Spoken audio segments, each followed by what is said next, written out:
আজকে গেছে হাফেজ সাহেব বাঁশ কাটতি, বহুত করে বুঝাইছে, ও মোটে নরম হয় না, খুব কঠিন। লাস্টে হাফেজ সাহেব কয় ভাইজান দেন, আল্লাহ একটা দিলি পাঁচটাও তো দিতে পারে। এই কথাও গিরে দিছে। কয়টা দেবে? কয় পাঁচটা দেবে। দেবে? হ্যাঁ পাঁচটা দেবে। এবার হাফেজ সাহেবের ভিতরে ওনার ভিতরে কন্ট্যাক্ট ফাইনাল হচ্ছে। একটা দিলি কয়টা হবে? হাফেজ সাহেব কইছে পাঁচটা, ওই পাঁচটাই হাফেজ সাহেব টাইট দিছে। হ্যাঁ আপনি একটা দেন, আল্লাহ আপনার পাঁচটা দেবে।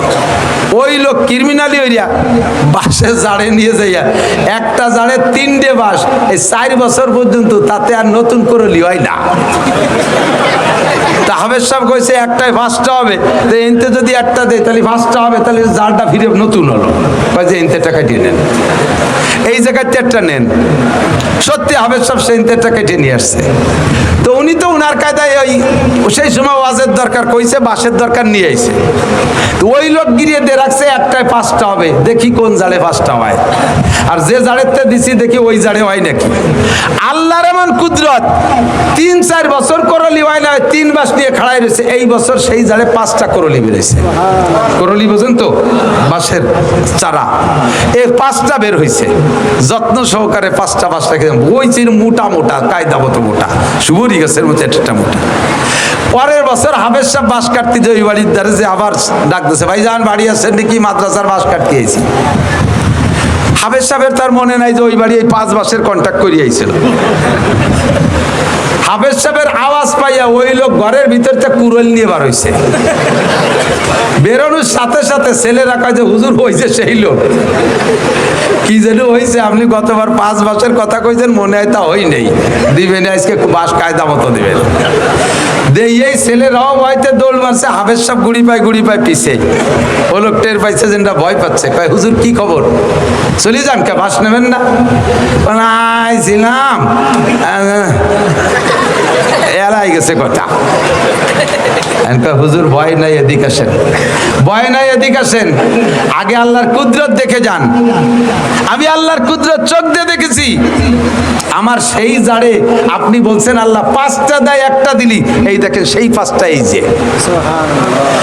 আমার বিশ্বাস হয়েছে, আপনি যদি ওই সময় বলতেন যে আল্লাহ 1-এ 10 দেয়, তাহলে আমার এই জাড়ে 10টা বাঁশই হইতো। আমি যদি একটা দিলে আল্লাহ 5টা দেয়, আমার 80টে জাড়ের থেকে 80টে বাঁশ নেবেন আজকে, কন্যা সুবহানাল্লাহ। 80টা জাড়ের থেকে 80টা বাঁশ নেবেন, তাহলে 80টা নিয়ে গেলে 5-8 40, 400 থেকে 80টা আপনারা নিলেন, আমার থাকবে আরো 320 টাকা। তাহলে আমি দিয়াতে আমার লস কি? আয-যাকাতু ইউনমিল মাল। আল্লাহর কসম, আপনি ইয়াকিন রাখেন, যাকাতে মাল বাড়ায়, ওশরে মাল বাড়ায়। আমরা যখন এগুলো বন্ধ করে দিয়েছি, আল্লাহ পাক রব্বুল আলামিন নিজ হাতে নিয়ে নেয়, ইরিদান মাঠের থেকে নিয়ে নেয়, বাঁশের করলির মাথা ভেঙে যায়, আম গাছে কি পরিমাণ মুকুল হয়, অথচ জালি হয় কম। লাস্টে যে টিকতি যে কটা টেকে, তা আবার আমপান, ফানি, নার্গিস, আইলা, বুলবুল দিয়ে বাড়ই ধুড়ি সব সাফ করে দেয়। লাস্টে যে কটা গাছে থাকে, তার ভিতরে ইঞ্জিনিয়ার যে বসে থাকে। খাওয়ার কোনো কায়দা নেই। অয-যাকাতু মাগরামা, কিয়ামতের আলামত। উম্মত যখন যাকাতরে জরিমানা মনে করবে। আমরা সব জায়গার যাকাত দেব তো ইনশাআল্লাহ? ফসলের যাকাত দেবেন তো ইনশাআল্লাহ? হুজুররা পাট কালেকশন করতে আসে, কোন পাট দেয় জানেন? ভালো ভালো সোনালি আঁশ, যেগুলো সোনালি আঁশ এক জায়গায় রয়েছে, সেদিক হুজুরকে নেয় না। কুষ্টা আছে এক জায়গা, কয়টা গোড়ার কুষ্টা। এক কবরের ভিতরে 40 কবর দিয়েছে, লাস্টে আলকাতরার মতো হয়ে গেছে পানি। ওর মধ্যে যে পাট জাগ দিয়েছে, সেই পাট কয়টা বাইসিয়ে এনে থুইছে, মহিলাকে চুলির মতো দেয়া যাচ্ছে, যাও ওই জায়গাতে 5 মুঠা নিয়ে যাও। আল্লাহ কয় আগামী বছর পাট ভিজেই দিছি, তোর এলাকায় পানি দেবো না। ভালো পাটগুলো বেশি আমার মৌলবীকে এরকম আগাইলে পাট, এরকম কি বলা হয়, গোড়ার কোষ্টা দিয়ে তুমি যাকাত আদায় করতে আসো, হবে না। লান তারালুল বিররা হাত্তা তুনফিকু মিম্মা তুহিব্বুন।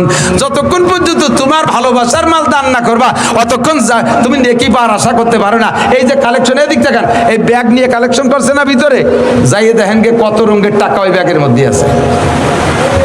আমি এর খবর জানি, মাঝে মাঝে কোনো কোনো এলাকায় বক্তারা এগুলো জানে।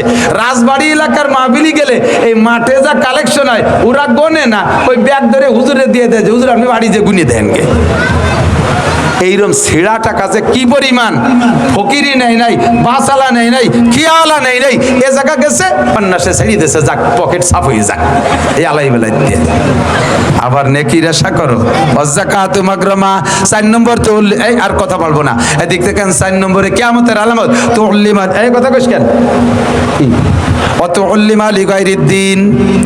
মুসলমান দিন শিখতে চাইবে না, জেনারেল শিক্ষার পিছনে সন্তানকে নামাই দিবে। দিন শিক্ষাকে তারা ফকিরি বিদ্যা মনে করবে, অপমানী মনে করবে। ছেলেরে মাদ্রাসায় দিলে অন্য মানুষে তারা ধিক্কার দেয়। দিক থাকান কোন স্কুলের মাস্টার, কোন স্কুলের একটা ছাত্র ক্লাস 5-এ স্কলারশিপ পাইছে, ছেলেটা বড় মেধাবী, গোল্ড নাম্বার পেয়ে গেছে 99। ছেলের স্কুলের স্যাররা তাকে দিয়ে বড় আশা করে। এই নাম্বার শুনে আত্মীয় স্বজন সবাই তাকে দিয়ে আশা করে। ছেলের আব্বা নিয়ত করেছে আমার ছেলেরে মাদ্রাসায় দেব। এদিক থাকান মাদ্রাসায় দেন আপনারা ছেলেদেরকে। কোনটা দেন মাদ্রাসায়? যেটা একেবারে আকড়াই বাকড়াই উড়োটে বাদামিয়ে আসুচা আপাও দোয়া বুনো বাদামিয়া বিয়াদবের গুরু দেশের ওর স্যাঙ্গা ঠেলে দেশে আম থায় না। পরের মুরগি চুরিয়ে খায়, কেউ তার সাথে না পারিয়া প্রাইভেট মাস্টারে মারছে, প্রাইমারির মাস্টারে মারছে, ওকে কয় বা বেটারে বাইরে দূরিয়ে সেইটি হয়েছে সব চাইতে বদমাস। সেইটি রে মাথা হুজুর এটা হক্কানি হুজুর বানাই দিয়েন।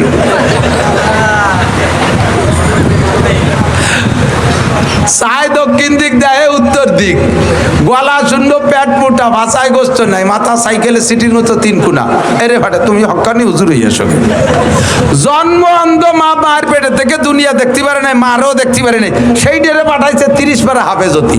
অন্ধ হাফেজ দেখছেন না? বহু দেখছেন না? আজীব কারবার। কত বড় বৈষম্য! খালি বৈষম্য হচ্ছে চাকরির ব্যাপারে বৈষম্য তো দূর করো না, সব জায়গার বৈষম্য ঠিক করো।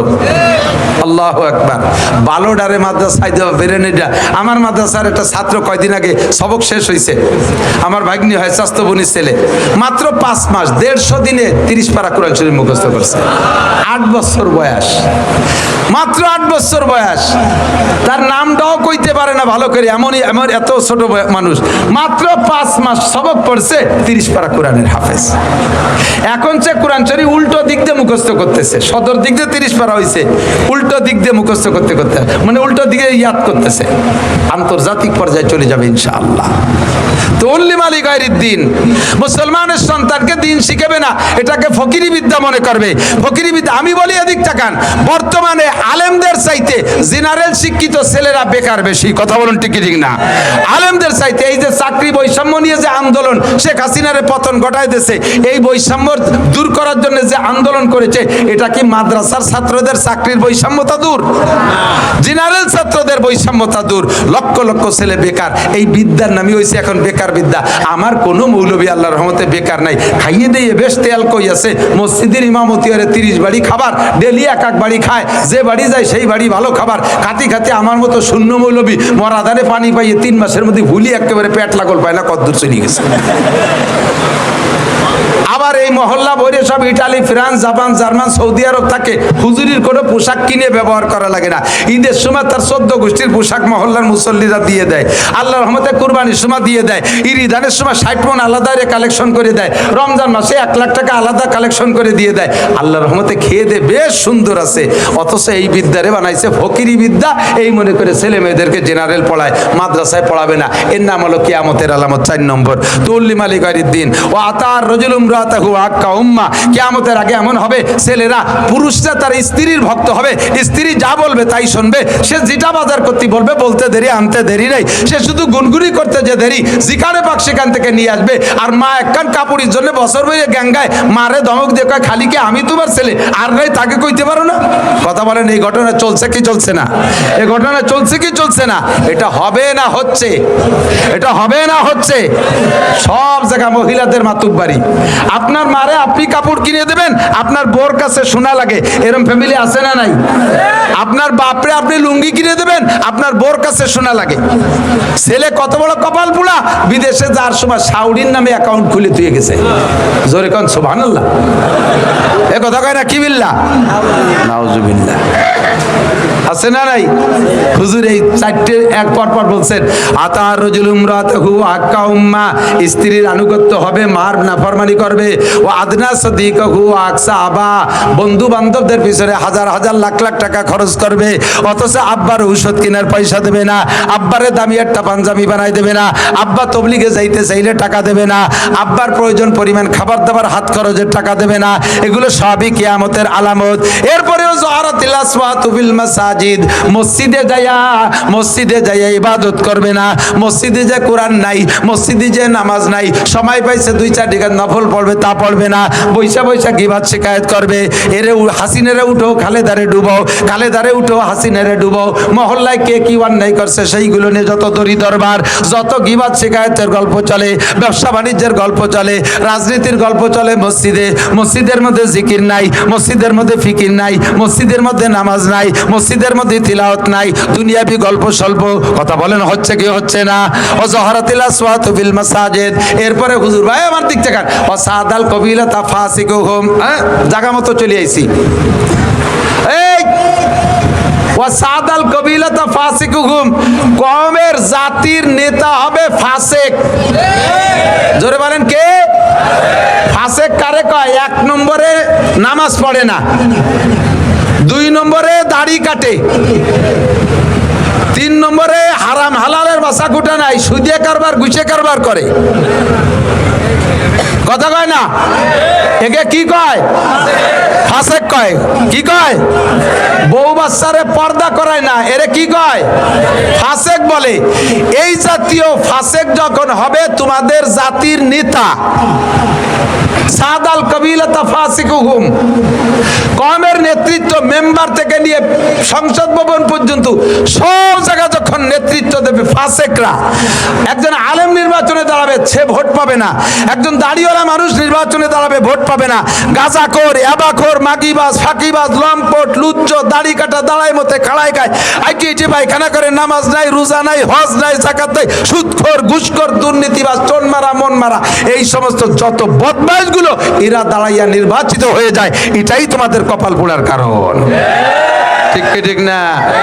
ও দোস্ত, যাই করি না কেন আমাদের এই বেল্ট আমলিগির বেল্ট, যথেষ্ট বেশিরভাগ সংখ্যাগরিষ্ঠ আমলিগ। তারপরে অন্য অন্য কম নাই তা না, এর ভিতরে সব দল আছেন। আমলিগ, বিএনপি, জামাত, জাতীয় পার্টি, আটরশি, চন্দ্রপাড়া, মানিকগঞ্জ, সুরেশ্বর, বজেশ্বর, ইনায়তপুর, বাহাদুরপুর, শরীয়তপুর, মাদারীপুর, সবপুর, এপুর, ওপুর, সবপুর আছেন। কেউরে আলাদা করে ওয়াজ করতেছি না। এখন বর্তমান যে সময়টা, এটা হলো অন্তর্বর্তীকালীন সরকারের সময়। এই সময় এই সরকারের কোনো স্থায়ী আধিপত্য নাই। এরা 3 বছর পর নেমে যাবে অথবা 4 বছর পর নেমে যাবে। এদের কোনো মাতুব্বারি ওইভাবে নির্বাচিত সরকারের মতো নাই। এখন আমরা উন্মুক্ত, এখন আমরা ফ্রি। কয় বছর ভোট দিতে পারছেন কি পারছেন না সেটা আমি বলবো না। বাকি সামনে যদি নির্বাচন হয় উন্মুক্ত ভোট দিতে পারবেন, উন্মুক্ত ভোট দিতে পারবেন। ভোটের ব্যাপারে বিচার করে, ভোটের ব্যাপারে পাক্কা সিদ্ধান্ত নেবেন ইনশাআল্লাহ। আমি আর জীবনে কোনোদিন ফাসেকের মার্কায় ভোট দেব সিদ্ধান্তে একমত। ফাসেকের মার্কায় ভোট দেব, ওই ফাসেকরে ভোট দিয়ে নির্বাচিত করা মানে দুনিয়ার হায়াত কমায় ফেলানো, কিয়ামতের কাছে টেনে আনা। কথা বলেন ঠিক কি ঠিক না? আল্লাহর কোরআনী আইন এদেশে একটু বাস্তবায়ন একটা বার না করিয়ে দেখি। হুজুররা জীবন ভরে কয়, হুজুররা জীবন ভরে কয় ইসলামী কোরআনী শাসনের ভিতরে শান্তি। এ তো চোখ দিয়ে দেখলাম না, খালি শুনলাম। একটা বার না, one test, only one test, একটা বার আমরা একটু দেখি। কথা বলেন ঠিক কি ঠিক না? আমি আমলিগ, বিএনপি দুইয়ে গোষ্ঠীরে বহু পরামর্শ দিছি, তোমাদের এগেনস্টে আমি কেউরে দাঁড়াতে দেব না। আমি বাংলাদেশের 1000 বক্তা নিয়ে তোমাদের পক্ষে আমি ওয়ার্ক করে বেড়াবো। মাত্র 3টে কথা বাস্তবায়ন করো। 1 নম্বরে জাতীয় সংসদ থেকে নামাজের বিল, 2 নম্বরে দেশের ভিতরে পর্দার বিল, 3 নম্বরে জাকাতের বিল পাশ করিয়া জাতির জাকাত আদায় করে গরিব দুঃখীর গালে গালে পৌঁছাইয়া দাও। এই 3টে কথা বাস্তবায়ন করো, আমি তোমাদের পক্ষে ওয়ার্ক করব। আমলিগ, বিএনপি কোনো সরকার মানে নাই, কোন সরকার মানে নাই। আল্লাহ দুইটারই অপমান করে নামায় দিয়েছে। আমরা আগামীতে ইনশাআল্লাহ কোরআনী শাসন ব্যবস্থা দেখতে চাই। কারা কারা একটু তাকবীর বলেন, একটু নেতৃত্ব দেন।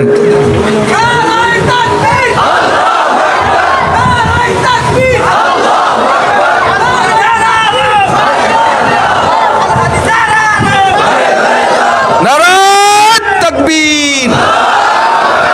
মনের থেকে হাত উঠাইছেন? মনের থেকে হাত উঠেছেন? কুরানি শাসন যদি আমলিগালারা করার সিদ্ধান্ত নিয়ে আসে তাহলে তারা ভোট পাবে, বিএনপি আলা যদি আসে তারে দেব, যে আসবে তারে দেব। আমাদের কোনো দল খাস করে আমি নাম কই নাই, কতক্ষণ ঠিক না, যাতে আমার সাথে গ্যাঞ্জাম বাঁধাবে, রাস্তায় যায় আবার গাড়ি আটকায় দেবে, এ পথ আমি খোলা রাখছি আল্লাহর রহমতে, কোনো সমস্যা নেই। বাকি আগামীতে আমরা কমপক্ষে একটা টার্ম একটু ট্রাই করে দেখি, শান্তি আসতে বাধ্য, কথা বলেন ঠিক ঠিক না? এইটা পুরোইলে কিসসা, আরে এদিকে দিক তাকায়, পুরোইলে কিসসা কব না, সাহাবায়ে কিরামদের গল্প শোনাবো না, নগদে আফগানিস্তানের দিকে তাকান। যদি মনে চায় পয়সা থাকলে ভিসা করে যান, আমি মিথ্যে কথা বলে আইসি আমারে গলা চিপে ধরবেন। মাত্র 2 বছর মৌলবীরা কুরানি শাসন করেছে, ফলাফল কি পাইছে? সারা পৃথিবীতে যে কয় রাষ্ট্রের, সারা পৃথিবীতে যাদের টাকার দাম সবচেয়ে বেশি, তার ভিতরে রোল নাম্বার 3 হয়ে গেছে আফগানিস্তান। টাকার মান 3 নম্বরে আফগানিস্তান। আমেরিকান ডলারের চাইতে আফগানি টাকার দাম বেশি। সেই আফগান দেশ রয়েছে, তাদের সেই মাটিও রয়েছে। এই 2 বছরের আগে যেই মাঠে যেই আঙ্গুর গাছ লাগানো ছিল, সেই গাছই রয়েছে, গাছও কাটিয়ে নতুন গাছ পাল্টায় লাগাই নাই। 2 বছর আগে ওই গাছের আঙ্গুর 1 কেজিতে 4টে লাগতো, 4 কেজি হতো, 4 কেজি হতো। আর সেই গাছই রয়ে গেল। কুরানি শাসন আসার সাথে সাথে সেই গাছের আঙ্গুর এখন কোন আঙ্গুর বলছি কি বলে, কোন আনার এমন হয়েছে যে 4 ছিল আগে, কেজিতে 4টে লাগতো, এখন 1 কেজিতে একটাই 1 কেজি, অথবা কোনো একটাই 1.5 কেজি, কোনো একটাই 2 কেজিও হচ্ছে। গাছ সেই, মাটি সেই, মাত্র শাসন ব্যবস্থা পাল্টে আল্লাহ তাআলা বরকত দেশে ওয়াদা কার, সাদাল কবিলাতা ফাসিকুহুম, যখন তোমাদের কওমের নেতা হবে ফাসিক, সাদাল কবিলাতা ফাসিকুহুম ওয়া কানা জাইমুল কওমে আরজালাহুম। কিয়ামত 12টা, কিয়ামতের হায়াত কি বলা হয়, দুনিয়ার 12টা বাইজে গেছে, কিয়ামত কাছায় গেছে। আর একটা আলামত হুজুর বলেন, যখন দেখবা ওয়া সাদাল কবিলাতা ফাসিকুহুম ওয়া কানা জাইমুল কওমে আরজালাহুম, সমাজের ভিতরে সবচাইতে নিকৃষ্ট, সবচেয়ে নিকৃষ্ট ছিল আজ থেকে 10 বছর আগে, ওরে কেউ কামলা কিশোরও নিত না। কত এই পাইছরে যদি কামলা নাও তাহলে তোমাকে খেতে কাজ করবে না, কারণ ওর বগলে গন্ধ, গালে গন্ধ, ওর কান্দে পুষ পড়ে, ও বাতাসের উদনে কাজ করলে ভাটিতে কাজ করা যায় না। এত নিচু মানের যে তারে কামলাও নেয় না। হঠাৎ করে ছেলে একটা ইটালি চলে গেছে, আল্লাহু আকবার, এখন উনি ইটালি হয়ে গেছে, 5 তলা দালানের মালিক। এই মূর্খ অশিক্ষিত আইসো পাইছো, এরা হয়েছে সমাজের মাতুব্বার। হয়েছে কি হয় নাই, কথা বলে, হয়েছে কি হয় নাই? এটাও কিয়ামতের আলামত। শিক্ষিত মানুষের মাথায় ওঠো, শিক্ষিত মানুষের পায়ের নিচে যাও। এই জাতীয় মূর্খরে মাথায় উঠোই না, সমাজটা ধ্বংস হয়ে যাবে, অধপতনে চলে যাবে। হুজুর বলেন কিয়ামতের আলামত। আর একটা যা আজীব কইলে হুজুর কিভাবে টের পাইলেন 1500 বছর আগে যে এই ঘটনা এখন ঘটবে, সেটা হলো উকরিমার রজুলু মাখাফাতা শাররিহি, সম্মান পাওয়ার যোগ্য না, ছাত্র হওয়ার যোগ্য, সম্মান পাওয়ার যোগ্য না। এই সমস্ত মানুষকে সম্মান করা লাগবে তার ক্ষতির ভয়ে। বোঝেন নাই কথা? মানুষকে সম্মান করা হবে তার ক্ষতির ভয়ে। আসলে সম্মান পাওয়ার বয়সই নাই, সম্মান পাওয়ার সাইজ না, সম্মান পাওয়ার যোগ্য না, সম্মান পাওয়ার মতো তার ভিতরে যোগ্যতা নাই। এই মানুষগুলোর যদি সম্মান না করি, স্যার না কই, বস না কই, তাহলে আবার কোন জায়গা থেকে কোন ক্ষতি করে বসে। এই কারণে তার সম্মান আর সেলুট দেওয়া লাগে। এ ঘটনা কি ঘটবে না বর্তমানে ঘটছে? কিয়ামতের আলামত। আর একটা হলো, এই এদিক তাকান, ও জহারাতিল মাআজিফ ওয়াল কায়নাত, খেয়াল করে না রে, এইটা হলো আজকে আমার সবচাইতে বেশি গুরুত্বপূর্ণ।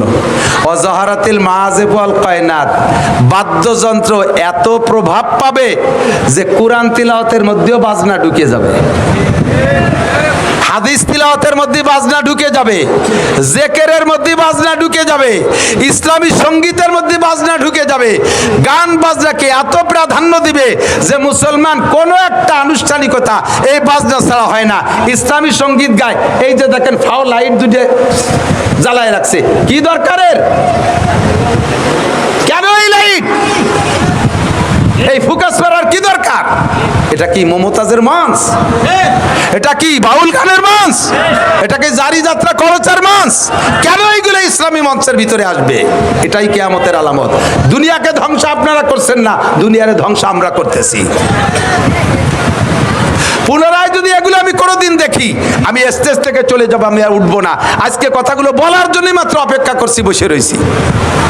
আমার খুবই খারাপ লাগে, সাহাবায়ে কিরাম ইসলামী সঙ্গীত গায় নাই, স্টেজে গান গায় নাই, আবু হানিফা, শাফি, আহমদ, মালিক গায় নাই, বুখারী, মুসলিম, তিরমিজি আলা গান গায় নাই, শামসুল হক ফরিদপুরি, মোহাম্মদুল্লাহ হাফেজি, সরমুনের ফজলুল করিম পীর সাহেব, কেউ গাওয়াজের ভিতরে গান গায় নাই। এ সমস্ত জায়গায় এগুলো কেন হতে হবে? একটুও ভালো লাগে না, একটুও ভালো লাগে না। এই করে আসল জিনিসের স্বাদ নষ্ট করে ফেলাইছে, এই করে আসলের স্বাদ নষ্ট করে ফেলাইছে। প্লাস্টিকের প্রভাবে তামা, পিতল, কাঁসা শেষ হয়ে গেছে। তারপরে সিটি গোল্ডের প্রভাবে স্বর্ণের দাম শেষ হয়ে গেছে। কথা ঠিক কি ঠিক না? অজহারাতিল মাজেফল কায়নাত, বিয়ের অনুষ্ঠান বক্স ডেক্স বাজাইতেই হবে। মুসলমান এই মাদারীপুর এলাকায় মানুষ প্রত্যেক ঘরে ঘরে মোটা মোটা বিদেশে, ছেলেরা বিদেশে থেকে টাকা পাঠায়, সেই টাকা দিয়ে বাড়ি আসার পর তার আবার বিয়ের অনুষ্ঠান কয়দিন পর্যন্ত বক্স ডেক্স বাজাও। যেই বিয়ের ভিতরে বাজনা, গান বাজনা, ড্যান্স করা হবে, ওই বিয়ের ভিতরে খোদার বরকত নাই, আল্লাহর বরকত নাই। ওই বিয়ের ভিতরে অসুবিধা আছে, তুই বউ দিয়ে বাড়ি চলে যাবি, আল্লাহ বাসালি তোর বউ চিল্লেই চলে যাবে, 3-4 চিল্লে আড়াই তবে খুঁজি পাবে না কোনো জায়গায়। ওই বিয়ের ভিতরে আকাম করেছি, এ আড়াই না, কতক্ষণ আড়াই না, কিরা তালাশ করে দিতে যাবে, আমি কত দরকার কই দিয়ে গেলাম। শেষে আমার কত ফোন দেয়, আরে এই এলাকার মনে হয় 50টা ছেলের ইটালির নাম্বার আমার কাছে, ফিরাই ফোন দেয় আমার সাথে, বহুত পীড়িত আমার কাছে সাথে, আমার মতো সে টাকা দেয়, মাঝে মাঝে প্যান প্যানায় গায়ে, হুজুর হুজুর একে কান্দিস কে, হুজুর বিয়ে হইলে তুই আমার বউটা আমার দুলোভাই নিয়ে গেছে। সাড়ে শয়তান কোথাকার। এই আকামের ভিতরে পড়ে যাওয়া, বিপদের মধ্যে পড়ে যাওয়া যদি ওই আকাম করো। আমরা এলাকায় যুবকরা, আমি যুব সংগঠন চাই, যুবকদের একটা কমিটি গঠন হতে হবে। আমাদের এই এলাকায় বিয়ে, মুসলমানি, বউ ভাত, কোন মুসলিম অনুষ্ঠানে আমরা বক্স ডেক্স মাইক বাজাবো? অন্তর থেকে বলেন বাজাবো। এর প্রতিহত করার জন্য কারা কারা প্রস্তুত আছেন? আল্লাহ পাক তৌফিক দান করে, বলেন আমিন। আমাদের প্রোগ্রামগুলোর ভিতরে আল্লাহ বরকত দান করুন। এরপরে অসুরি বাতিল খুমুর 14 নম্বরেই কিয়ামতের আলামতের 14 নম্বর হলো মদ, গাঁজা, ইয়াবা, ফেনসিডিল অ্যাভেলেবেল হয়ে যাবে। আগে ফলায় ফলায় পাট বাগানের মধ্যে কিনা বেচা হতো, এখন সাধারণ দোকানেও চলে আইছে, বাড়ি বাড়ি কিনা বেচা হয়। এ চলছে কি চলছে না? কথা বলেন। মদ, গাঁজা, ইয়াবা, ফেনসিডিল, হুজুর বলেন এই মাদক চলবে খুব বেশি। 15 নম্বর হলো ওয়ালা আনা আখিরু হাজিল উম্মতে আউওয়ালাহা। আর এই শেষকালে কিছু কিছু পাঙ্কু, খেয়াল করে না, এটা আরো জরুরি, এদিক তাকান। একটু স্কুল কলেজে লেখাপড়া করে 2-4 খান চটি বই মুখস্থ করিয়া বা পড়িয়া আর চ্যানেলের 2-3 হুজুরির ওয়াজ শুনে বড় বড় আলেমদেরকে সমালোচনা করবে। আবু হানিফা কিচ্ছু জানতো না, বরঞ্চ আবু হানিফা মুশরিক ছিল। ইমাম শাফি, আহমদ, মালিক লেখাপড়া জানতো না। উরা কয় বাবাটা খেলে লেখাপড়া জানে, কোরআন শরীফটাও শুদ্ধ করে পড়তে পারে না। 2 হেন চটি বই পড়িয়ে একেবারে বিশাল বড় আলেম হয়ে গেছে। ঘন ঘন কানে হাত দেয়, বুহির বর ছানা বান্ধে, টান টান করে আমিন কয়, পাউখান চেরাইয়ে ফাঁকা করে আর একজনের লাইথতি তালে থাকে নামাজের মধ্যে। দেখছেন না এগুলো? দেখছেন না? এরা বড় বড় আলেমদেরকে সমালোচনা করে। সরমুনার পীর সাহেবের নামাজ হয় না, সদর সাহেবের নামাজ ইয়ে মারা গেছে, আহমদ শফি সাহেবেরও নামাজ হয় নেই, নামাজ খালি ওকে কয় বাপ বেটার হয়, লেখাপড়া উরাই জানে। এইগুলো সব কিয়ামতের আলামত। পারলি একটু সামনে আয়, খাতা কলম নিয়ে আয়, ক্লাসে একটু বয়, পরান বই একটু পড়াই দেই, হাদিস কোরআন কাকে কয় একটু বুঝোই ছাড়িয়ে দেই। ওই যে চটি বই পড়িস আর চ্যানেল হুজুরির ওয়াজ শুনিস, তো তোর চ্যানেল হুজুর আজও পাঞ্জাবি পরা শেখে নাই। কতক্ষণ ঠিক ঠিক না? তোর চ্যানেল হুজুর আজও সুন্নতি পোশাক পরা শেখে নাই। কুত্তর জিব্বে গলায় ঝুলই দিয়ে ইসলামী বক্তব্য দেয়, তার বয়ান শোনা হারাম। ফতোয়ার কিতাবে খুঁজে দেখেন, উলামায়ে কেরাম বলবে তার বয়ান শোনা জায়েজ নাই। যে সুন্নতের নিজে পাবন্দি করে না, সে সুন্নতের বয়ান করবে। যে কোরআন শরীফ শুদ্ধ করে পড়তে পারে না, তার কোরআন শরীফ তর্জমা করা, তফসির করা জায়েজ নাই। ও দোস্ত, এগুলো সব কিয়ামতের আলামত। যখন এইগুলো শুরু হবে, তখন হুজুর বলেন গরম বাতাস আসবে, ভূমিকম্প হবে, গরম বাতাস। এবছর কি পরিমাণ গরম গেছে, সব কিয়ামতের পূর্বাভাস। ভূমিকম্প হবে, ভূধস হবে, অগ্নিবৃষ্টি হবে, অনাবৃষ্টি হবে, অতিবৃষ্টি হবে, জলোচ্ছ্বাস হবে, একের পর এক আসবে। তসবির সুতো কেটে দিলে দানাগুলো যেমন টপ টপ করে পড়ে, ক্ষুধার গজব ওইভাবে আসতে তালে থাকবে, একটাও বাকি নাই। আমরা অন্যায়গুলো নিয়মিত করতেছি আর ক্ষুধার গজবের ধারাবাহিকভাবে আসতেছে। কথা বলুন ঠিক কি ঠিক না? যদি দুনিয়াকে আরো লম্বা হায়াতে বেঁচে বাঁচায় রাখতে চান, তাহলে আল্লাহর কাছে দোয়া করি, আল্লাহ তাআলা যেন আমাদেরকে এই সকল অন্যায় থেকে ফিরে থাকার তৌফিক দান করে। সবাই বলি আমিন।